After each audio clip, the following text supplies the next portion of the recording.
There were two moments during her interview on Good Morning America when the expression of the face of Myeshia Johnson, the widow of Sergeant LaDavid Johnson, was transformed by a sudden smile. One came when George Stephanopoulos asked if it was true that she and LaDavid, who was 25 when he died 3 weeks ago, in Niger, had met when they were just 6 years old. "Yes, sir," Johnson said. The other was when he mentioned that she was expecting her third child, a daughter, in January. Her oldest child is 6 now. Those are circumstances that could overwhelm anyone. But Johnson, throughout the 6.5-minute interview, was steady, calm, and focused on two goals: asking for answers about how her husband had died, and standing up to President Donald Trump, who, she said, when he called her, couldn't remember my husband's name. "He told me he had my husband's report in front of him, and that's when he actually said LaDavid," Johnson said. "I heard him stumbling on, trying to remember my husband's name, and that's what hurt the most, because, if my husband is out there fighting for our country, why can't you remember his name?" It's a good question, and there might have been a charitable answer, Trump's own emotion about the difficult task at hand, perhaps. But then the president responded by, in effect, calling Johnson, a Gold Star widow, a liar.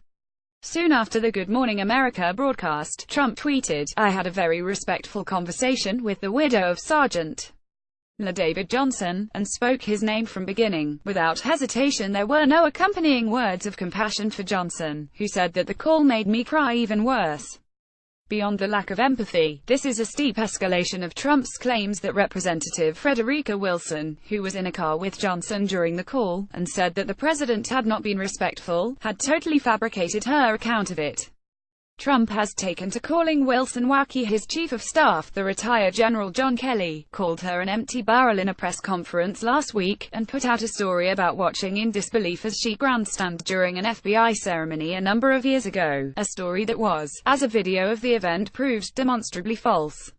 Trump and Kelly derided Wilson for presuming to speak on behalf of a grieving widow, indeed, for presuming to speak up at all in a way that was critical of the president. Did they think that Myeshia Johnson would not speak up for Wilson? If so, they were wrong. When Stephanopoulos said, the president said that the congresswoman was lying about the phone call, Johnson did not hesitate. "Whatever Ms. Wilson said was not fabricated," she said, speaking evenly.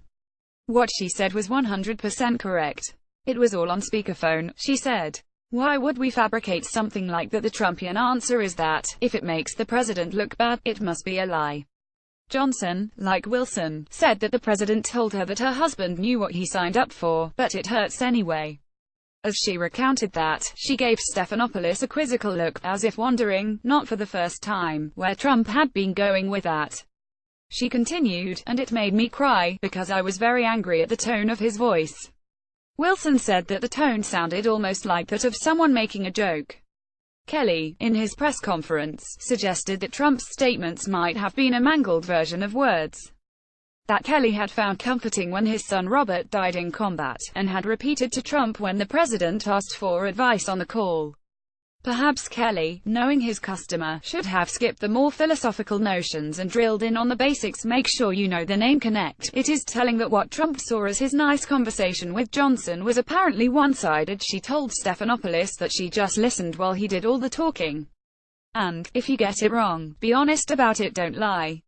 Myeshia Johnson also addressed a point that seems to have particularly outraged Kelly, that Wilson was listening in on the call, which he portrayed as a violation of something sacred.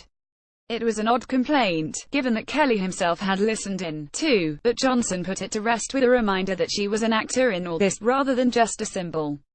"I asked Master Sergeant Neil to put his phone on speaker, so my aunt and uncle could hear as well," she said, referring to the service member assigned to them, who was on the line with the White House, and to her husband's aunt and uncle, who raised him after his mother died when he was a small child. They have been identified as his parents in some press accounts. His aunt, Cowanda Jones Johnson, had earlier backed up Wilson's account. Wilson, Myeshia Johnson added, was there, too, because she had worked with LaDavid's uncle in an elementary school and had guided LaDavid in a mentoring program called 5,000 Role Models. "SHE's been in our family since we were little kids," Johnson said. Kelly, in his press conference, talked about the people in the military being the best of America at a time when there's nothing in our country anymore that seems to suggest that selfless service to the nation is not only appropriate but required. He went on to say that he would only call on reporters who knew Gold Star families, a proposition that, in a democracy, has some hazardous implications.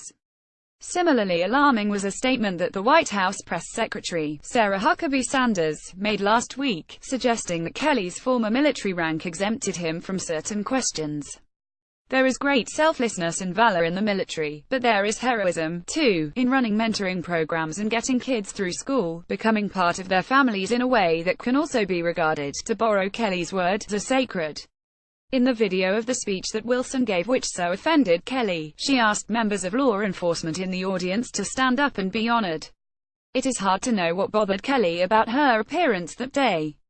Wilson herself, in an interview with The Times, said that she had no explanation. "I'm just flabbergasted," she said, but she added, in regard to the general context of the affair, that the administration is stocked with white supremacists. The Times noted that she was not speaking about Kelly personally. In any event, Trump might need to learn that there are women who will neither praise him nor stay quiet or shrink when he attacks. Some of them are Gold Star widows. Generals are not the only ones who get to speak, for military families or for the country. Myeshia Johnson, as she has made clear, is not done. She knew that her husband was an awesome soldier, and that she could tell her unborn child that he was a hero. But she wanted to know, among other things, why it had taken the military 2 days to find her husband's body, and to understand why she had been told that he had to have a closed casket.